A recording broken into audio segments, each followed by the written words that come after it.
Welcome to my channel. This is Vanquished Angel, and the topic that I'm going to address today is toxic jobs. Now, I've worked a lot of jobs in my life, most of them rather toxic. And this can be abusive to a person. As I covered in one of my other abuse videos, work was oftentimes an escape for me, and it was an escape to get away from home. But that doesn't mean that in all cases it was always better. Like one of my first jobs being 16, it was pretty toxic. We worked with a lot of high schoolers, but what makes it toxic is a lot of times the management or how they treat you. And in this case, it was just an abusive situation, really. I was 16. He threw a fit. See, I made a joke to his wife. Like, it was super funny, actually, at the time. He made us stand in a line to show off in front of his going-to-be wife, and we're all standing there like we're in the military or something. And his wife walked down and met us all, and I was like, oh my God, he's married? There is actually hope for the rest of us losers. And like, apparently she found it hilarious. He did not. But apparently that warranted picking a 16-year-old up and throwing them across the room and bouncing them off a freezer when you're 32 years old. But that aside, because, maybe the joke was a little out of line, but he was more out of line. And then his father covered for him. This makes it toxic workplaces. His father just covered for him when I let his father know. I wasn't looking for anything. I just wanted to let his father know that your son is doing this to an underage person. The next part is that I'm going to move on to is other toxic jobs. Now, I've seen a lot in my life, probably because I've been a restaurant worker and I've been a server and that. So I've seen a lot. So like another job that I worked at was, I was a server. I had been a server there for a while, and we had a fire. The place burnt down, and they let a lot of old employees go and just kept the ones that they felt were good. So when I came back, a lot of people were mad at me because I made more money than a lot of them, and that showed when the insurance company had to pay the workers they were keeping. They compensated us for the money we made. I was the third highest paid, which that already makes a lot of people angry. So while I was working and I came back, I discovered after a while that my tips were stolen or being stolen. You have your regulars and you know how much they leave you, and then you go there and it's not there. Or they package up the tip for you after you go home because they're going to sit there for a while and it's not there, or a lot less is there. And things like this were becoming common. There were nights where I go home with very little money that never happened. And so I ended up befriending some of these people, and one of them came out to me that he was stealing my tips. But not only was he stealing my tips, there was a blonde waitress that was stealing my tips, or other people's tips too. And this blonde waitress had been caught before, but not by management, but by another worker. Management didn't do anything. It was really hard to understand why. And I called home office and I let them know that this was going on, but they didn't do anything. Because, the golden boy thing, the favored people, we know them, we hang out with them, yeah, they're cool guys. Well, these cool guys and girls were stealing. And so a little while later, a customer caught one of the managers stealing. And then, and this all came up, and finally I had caught them red-handed and turned them into home office. And I said to home office, you don't do anything, they're going to make up a reason and they're going to fire me. And that's eventually what happened. There was a lot of them stealing. The waitress that was stealing even went to court for theft of stealing a customer's paycheck while they were in there. And I happen to know that because I knew the customer.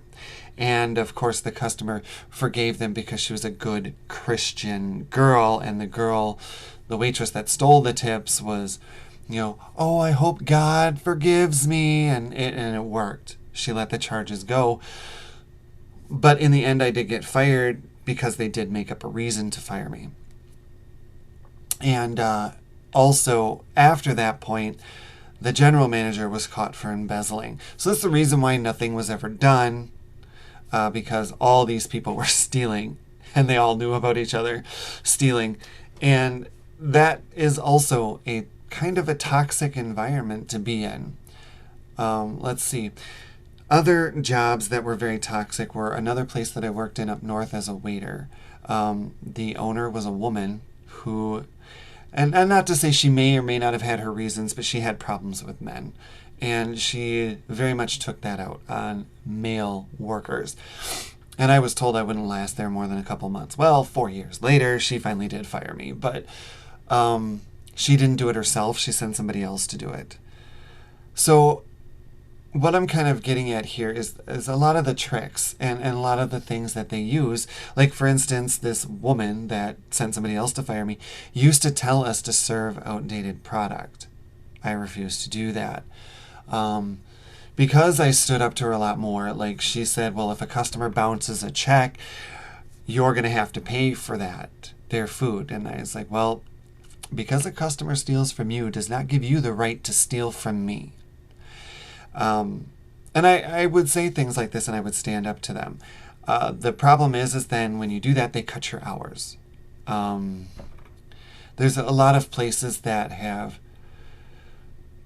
cut my hours because I was standing up for myself. Or a lot of places will actually specifically cut your hours to get you to behave in a certain way. So if they want you to fill in more shifts when other people need it, they're going to cut your hours so that you desperately need the hours so you'll fill in. And a lot of other things. Like that's why I like working 2 jobs, because you're not reliant on one. I don't know if I'll publish this video, but don't waste your time working for these people that won't do anything for you. You know, if they're not willing to at least do a little bit for you, leave. I had one where I worked with this girl that got her way pretty much, but she was addicted to drugs, and she would disappear for 45 minutes, probably doing heroin, and she'd pass out from the heroin or something. I'm not really good with my drugs. Another friend of mine suggested it was probably heroin. And then she'd come back, and then she would also be high on Adderall. She'd snort Adderall that she would buy off the street or whatever. Her skin was going gray from the different drugs she was using, and she was younger than me. And she would also perform sexual favors to customers that would come in. So like 70-year-old men, and she would give them oral. And then she would try to be all seductive while waiting tables and open her shirt a little bit and lean over the counter in such a way. It was so gross. She would even ask other people for their chapstick, like customers. And like the thing is that I was constantly made to compensate for this girl being gone and not waiting on her tables. And her customers would yell at and get abusive to me because she was nowhere around. And so now I'm wasting my time that I could be spending with my customers, getting my tip, earning hers. And of course, they're still going to tip her anyway because she's showing off her chest and performing sexual actions and whatever else. And I pretty much had to deal with this. And of course, whenever I said anything or compensated for it, or it became cool to complain about me because a lot of workers felt that I was making them look bad, the management didn't really listen to me. Until years later when it was too late, when I was like, hey, all this happened on a Facebook post, and that boss seen it and of course had it deleted. But in the meantime, she did a little investigation and found out I was telling the truth the whole time. But now it's too late, and I've taken a lot of abuses because of the way I work, and that is I tend to not complain. I'm there to do my job. I'm going to do what it takes. Fine, I'll help you out. But the world really isn't that way anymore. They'll take advantage of it. That's the way it used to be when I was a kid. People would work together and help each other. Now they're selfish. But this is kind of a toxic job. If your boss isn't listening to you, if this stuff is going on and they're not doing anything to change it, if your boss is not involved enough to notice these things are going on, if your boss is taking advantage of you without caring about your feelings, like I had to come in sick. I went to the doctor because I had stomach problems, and I'll spare you the description, but needless to say, I should not have been into work. But I was made to come into work anyway. Because my boss just really didn't care enough about my well-being. They just cared about the inconvenience of them having to fill my shift. So these are toxic jobs, and we really need to stop supporting them, because the common problem is that people will support them anyway. Well, it's a job. Well, it's this. Well, it's that. Or they turn a blind eye when their boss does it to someone else. And the problem with that is you're teaching that boss that it's okay to behave that way. You're teaching them workers that it's okay to treat other workers that way. And when you just do it for that boss, you're teaching that boss that it's okay to treat you that way. You're teaching that boss that it's okay to treat your children that way when they grow up and work, because that boss is going to teach the next boss to do the same thing. And it progressively gets worse.